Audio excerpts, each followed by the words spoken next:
Hi, everyone, and a very warm welcome to the Vet Method podcast. My name is Sanjay Mangabai, and I'm in the historic cathedral city of Salisbury in the southwest of England. And today, I'm most delighted to be joined by Barbara Royal. Hi, Barbara, welcome. Hello, welcome, thank you. So, whereabouts are you today, Barbara? I am actually in Michigan in the United States, and I am at my farm. We have an organic farm here, which is really lovely. So we're sort of just starting harvest. Fantastic. Everyone I've spoken to in the States complained recently about the warm weather. It's not too bad where you are? It's been pretty hot. We've been managing. We're lucky. We're by water, so in both places where I am, I'm in Chicago. I have a practice in Chicago, and I'm right by the lake, which helps a lot. And here we're right on the river and right near the lake as well. So water helps to mitigate a little bit. So, but yeah, it's warm. Sounds perfect. So a little bit about Barbara. She founded 2 integrative practices in the Chicago area, is the author of several books, and the CEO of the College of Integrative Veterinary Therapies, which is a global online learning platform for integrative veterinary medicine in order to provide better integrative education for practicing veterinarians. Barbara, you've been doing this for some time. So what got you into integrative therapies? Well, it was early on in my career. I lucked out because I started in zoo medicine and wildlife medicine. And that really changes how you think about medicine, because you don't even know if an animal can tolerate a certain medication, because no one has ever given an antibiotic to a sloth. Or, you're worried about an elephant and their arthritis, but how do you get them something that's anti-inflammatory? What are you going to do? So I decided that I wanted to learn more about those options in the zoo and wildlife medicine and look more into that. And when I was practicing for dogs and cats, it seemed like we just ignored a lot of the more sensible things that I used when I dealt with wildlife and zoo animals. So if we were taking care of, say, doing a rehab on a wild animal that we were doing rehab for, if I didn't get the diet absolutely perfect, we didn't pay attention to their external environment and what they normally did in the wild, they wouldn't get well. And it's just something so basic to anyone who does wildlife medicine or zoo medicine or exotic medicine. And it's absolutely foreign to sort of the small animal practitioner. At least it was when I started, which was 20 some years ago, where you would think, oh, it doesn't really matter. They just, they live in our houses and they eat dog food out of a bag. Some of those things are way more relevant than we originally had been taught. Fantastic. And that leads us nicely to the title of the podcast, which is Integrative Vet Med Education at the College of Integrative Veterinary Therapies. And we're going to talk about that for the next few minutes. Okay, Barbara, let's start with question number 1. Who is your ideal client? Well, in veterinary medicine, we do talk about clients and then we talk about patients, and I put all of that together, obviously. So from a client standpoint, I would say anyone that's open at all to the idea that there's a little bit more to health than just providing medicines and surgeries. And I think that's something that is commonly mistaken in veterinary medicine. And then my ideal patient, actually, I really consider my largest patient is planet Earth. Okay. So I think a lot about what happens to keep everything healthy on the planet, because that's how I approached it again in wildlife and zoo medicine. So I would have to think about, well, what kind of soil would this animal be on? What are the microbiome, elements that are super important in their lives? How do they normally keep their body fit? If I'm dealing with a sloth, I don't want them standing on the ground. They need to be hanging with their weird little claws, and it's the same with every animal. If you bring me a hummingbird, I'm thinking about nectar and how to get them moving. I'm not thinking about, oh, they're anemic, so let me give them a steak. It's just thinking about the entire planet. And that's my ideal patient, is one that is connected front and back to every part of the planet. And so that's really how I think about it, from the soil to the health and happiness of the food animals that are involved, from the health and purity of the vegetation that they have to eat. So we're not putting in a lot of chemicals and things like that. Fantastic. I'm hearing loud and clear that obviously it's important to you about world health and maintaining our ecosystems, in balance, etc. And being a vet myself, I guess some of your clients would be the ones who are frustrated in some way by the limitations maybe of traditional medicine, and maybe looking for other tools, other modalities. Yeah, I do see that so often. I have people there, often as an integrative veterinarian, we're the vet of last resort, where somebody's finally said, there's nothing here for me. What do I do? I love this animal and I have to have an answer. So they're coming in and they're saying, if you have anything else to offer. And the beautiful part about integrative medicine from a veterinary standpoint, you have other things to offer. It isn't so frustrating. It doesn't feel like I'm always throwing the same thing in and the animals aren't getting better and I'm frustrated myself. So there's some beauty in being able to say, I have this many other things and another couple hands full. I've got, from herbal medicine, maybe laser, maybe we're doing rehab, maybe we're doing acupuncture, chiropractic, maybe we're incorporating a beautiful biome restoration, plan. There's so many things we can do just dealing with mental health and physical health and then the internal health, that integrative medicine is such a wonderful place to be. It's not easier per se, but I think it's lighter. I never feel stymied. I love going to work. I love seeing a complicated case. And the owners are coming so heavy. They're done. They don't know what to do. It's so many things. And I just go, let it go. Let all that go. Let's just devise a plan and we're moving forward. And it feels terrific. Yeah, fantastic. I just wish that I had the courage, I guess, to explore other possibilities. In my early veterinary career, I was just laser focused on the stuff you taught at university and only thought about those things to kind of fix the problems that I was seeing. It's fantastic. Step out on your own, I think. It's scary. Yeah. Perfect. That leads us nicely on to question number 2. What's the biggest problem your clients face and how do you solve it? I think the biggest problem really is sort of what we're saying is they don't know where to go. They don't know who to turn to. They can't find the resources easily. So having a veterinarian that can learn something, and something solid, like, at the College of Integrative Veterinary Therapies, we can teach with resources and certification and really have experts to help. It's a community and we can connect each other to that. And so when a client comes in and they're confused, if you have a tool like that in your pocket, you feel as a veterinarian to be really terrific. And as a client, I think the biggest problem is they're really feeling so disconnected from health. And they just don't even understand. So the biggest problem to me is that we've lost our ability to provide the causes of health. And so for each client, as they're looking, they're just like, how do I make health? They're sort of done looking for the causes of disease. They're done looking for the medicines and the treatments. They just want to give something that can help provide health. And I see that as one of the best things that I can offer. Fantastic. Yeah, that reminds me of our underlying mission as vets, I guess. We focus so much on disease, but the owner really wants just a healthy pet that can jump and play and somehow enriches their lives, in some ways. And as vets, as medical practitioners, I think we get focused too much sometimes on trying to fix the problem and not look at the underlying issues that could be there, maybe nutrition, things like that. I was just wondering about possibly the skepticism that you might come across. Do you still see that as an issue now, or was it? I imagine it was worse before. It was definitely worse before. And, I started on this path over 20 years ago. So in the beginning, I think I literally had friends call up and say, wow, Barb, you seemed, I was pretty seriously Western medicine right through school and everything else. Research, and we were really fond of you and glad that you were here, but there's something wrong. You've gone off the road and we don't understand you. We just want to know what's wrong with you. Yeah. No, it's not that bad. I still kept all of my Western medicine. I'm still a veterinarian and I keep up. And in fact, I just added. So the skepticism is hard, but that's what I was really trying to do with the College of Integrative Veterinary Therapies. And then with this other program, we have the Animal Diet Formulator program.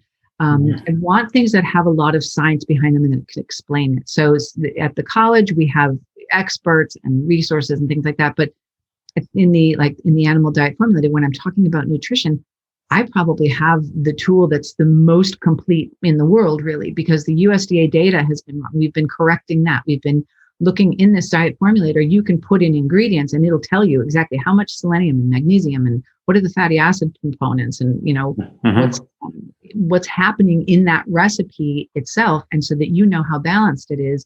And it's very scientific. And at the same time, it's, integrative and it makes sure that I'm dealing with the skepticism with some very hard science, but I'm also very open to so many different things that I just don't know about, and being able to say, I don't know. I'm let me think about that. Does that make sense to me? Does it make sense, right here in my chest? Is it something that, that makes sense? Or is it like, okay, that's too crazy for me? So absolutely. Yeah. And you need to be able to be open to it and really look into what's out there. And then I think that is a good tool to just talk to other veterinarians and be open to their fears. I don't think of a skeptical veterinarian as the enemy. I don't think of any of that. I think of that as an opportunity. I'm excited about the fact that we can really make a difference and shift the dynamic of what we do in veterinary medicine. Yeah. I mean, ultimately, the evidence is in an animal getting better, a patient getting better, but there is an accumulating a lot of evidence-based medicine now that supports integrative medicine, isn't there? Lots of it. People are like, there's no research on CBD or something. Like, actually, there's a ton. So you saying that doesn't mean it's not true.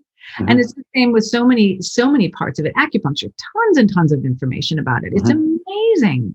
And it can't be a placebo effect when I do it on a zebra for seizures, or I do it on an elephant for arthritis, and it's to make them better. They're not faking it. And then when you do it in a dog and a cat, it's shockingly effective. Absolutely. Fantastic.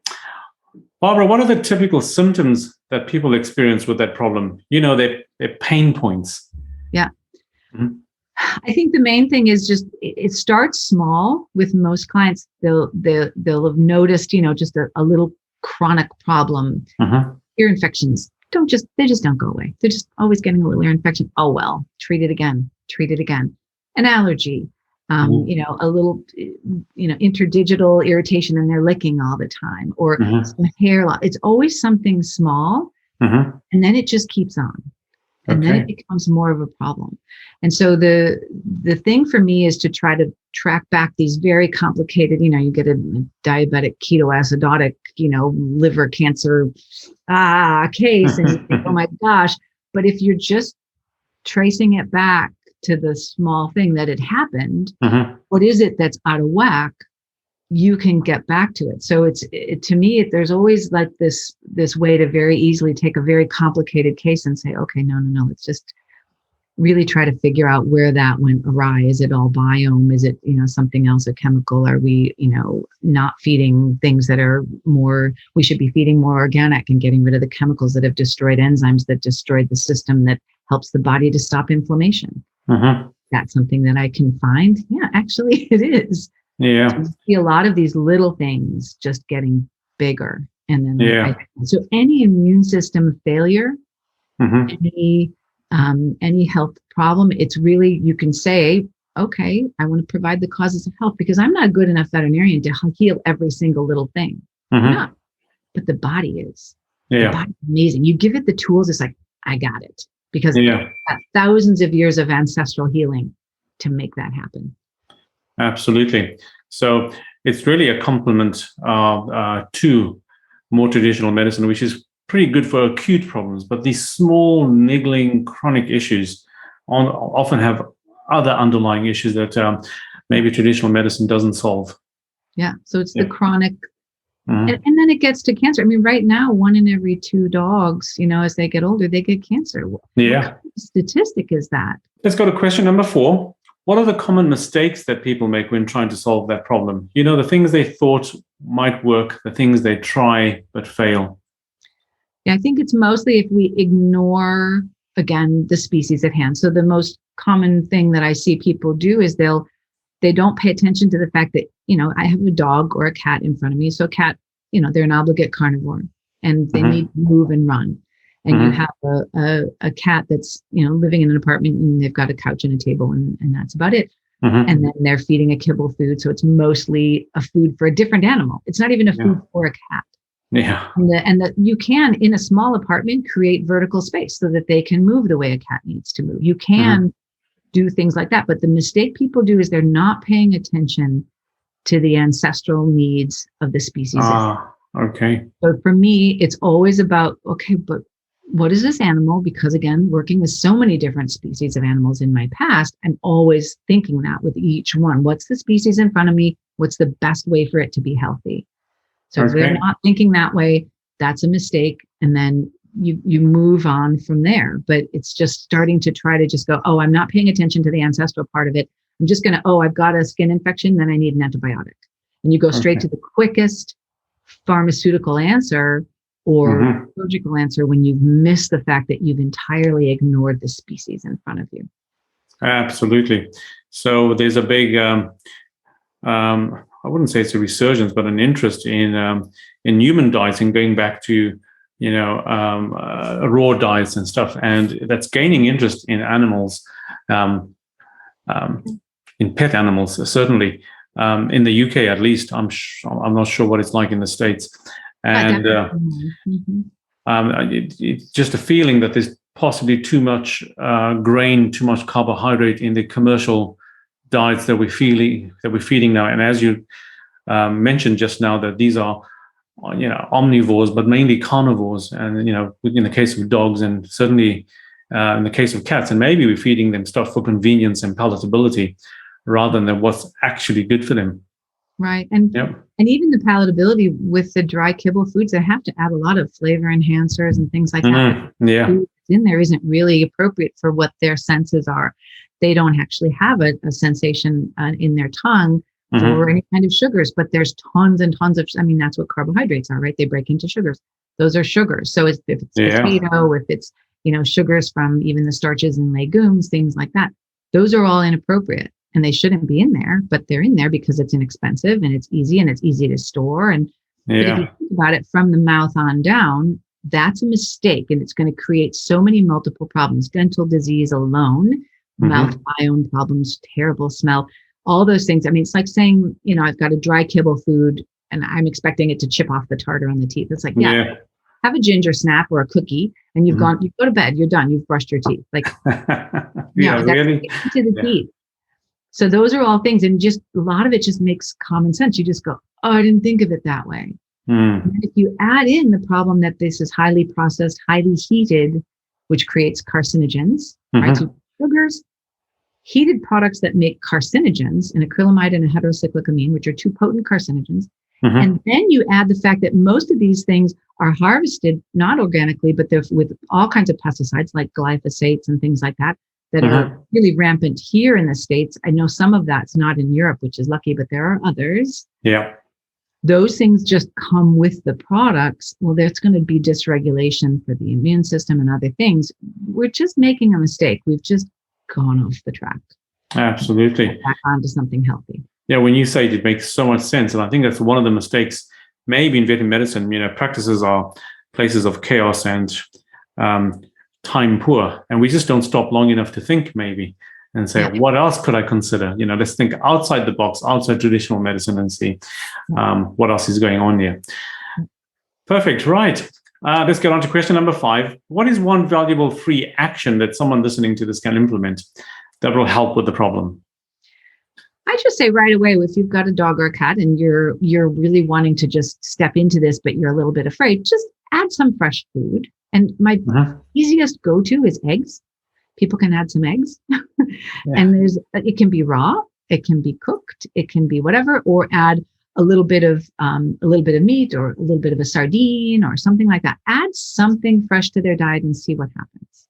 Fantastic. That's think about that. Even a little bit of veg if you want to, but of course you're feeding a carnivore and they're already too heavy in the non-carnivore food. So it's not always perfect, but sometimes even just a little leftover veg, as long as it's not potatoes or starches. But you would be surprised at how excited they get for their little bit of meat and whatever it is, if it's fish or meat or eggs. And how much healthier they start to look. Haircut gets a little better. Things get a little better. And then you go, oh, and then that will send you down a path of maybe doing something more fresh. Amazing. You've just proved that sometimes the best tips are the simplest ones. Just add some fresh food, a little bit of fresh food. Yeah. A little bit of fresh food. And remembering that balance is very important. A lot of people say, oh, well, then I'll just feed eggs all the time. Like, that's not a balanced food. Remember, there's all kinds of things that go into a balanced food, because a perfect food for a dog or a cat's probably more like, take a rabbit, put the whole thing in the blender and feed it to the dog. And that's brains and eyeballs, not just muscle meat, not just or whatever. So, and the bones and things. So it ruins your blender. So don't do that. Not my recommendation. But we have to pay attention to balance. And so you want food that's balanced, which is very important, or at least you can balance with some rotation, but you need to know what you're doing to do that. And that's why I really am very involved in the Animal Diet Formulator. That program can help people create recipes that are beautifully balanced with whatever they have on hand. So you can put in something, say, okay, I've got a lot of venison because someone just got a deer for us and blah, blah, blah. And what do I put into that to make that balanced? And you put it in the program and it'll help you with really good data. Perfect. Great. So let's go on to question number 6. Only 2 questions to go. What is one valuable free resource, Barbara, that you can direct people to that will further help them? Well, you can get an awful lot of free things from, like the College of Integrative Veterinary Therapies, our website, which is civtedu.org, which will be on your on the resources, links that will include in the podcast.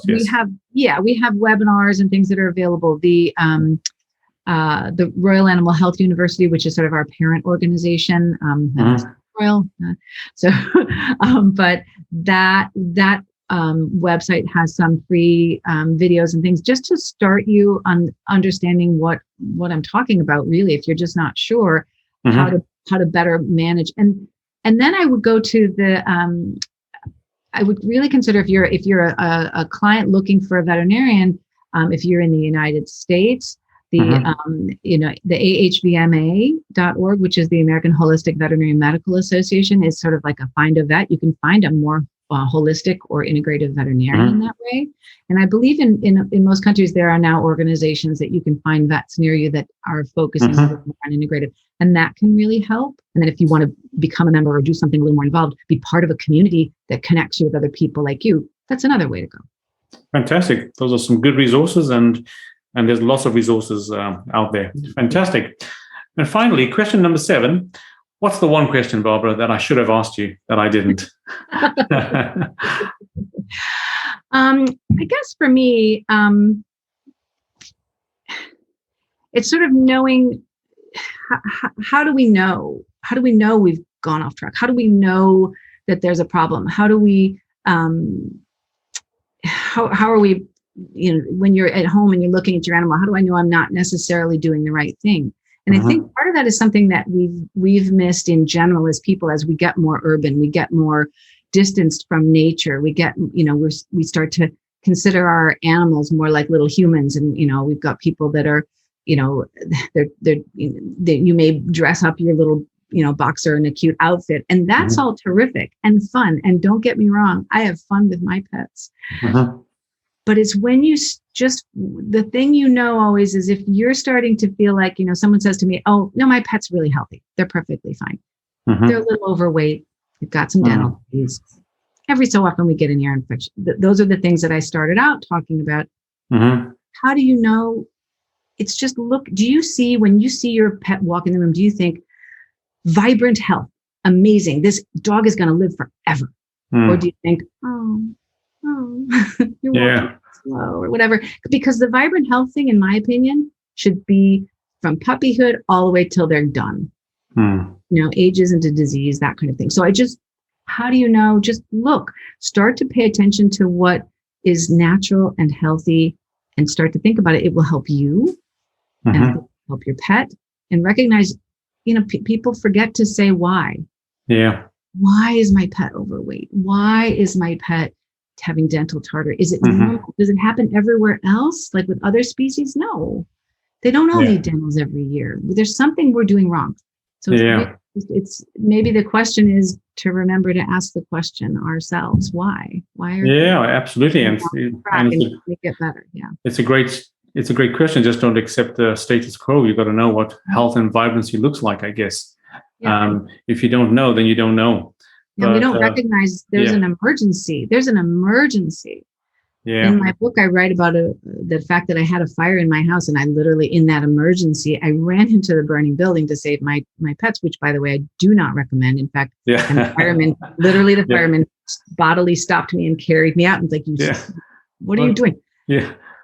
But it's the same kind of emergency that all of us feel like we would almost go into a burning building for our pets. We love them so much. Mm-hmm. But remember, maybe the emergency is something that we really should be paying attention to right away, right off the bat, with something small. Pay attention to it and do something about it. You don't have to go into a burning building. Yeah, absolutely. Kind of like climate change at the moment. But that's another podcast. Right. That's our planet. That's our biggest. Fantastic. Thanks, Barbara. You gave us some really valuable insights into how to provide better integrative education for practicing veterinary professionals, and encourage a willingness to explore other therapies, other modalities of treatment, and hopefully lead the way for it to become part of the mainstream of veterinary practice. I'm sure our listeners will take away some valuable ideas, and just want to say once again, Barbara, thank you for taking the time to talk to us today. You're very welcome. It was a pleasure.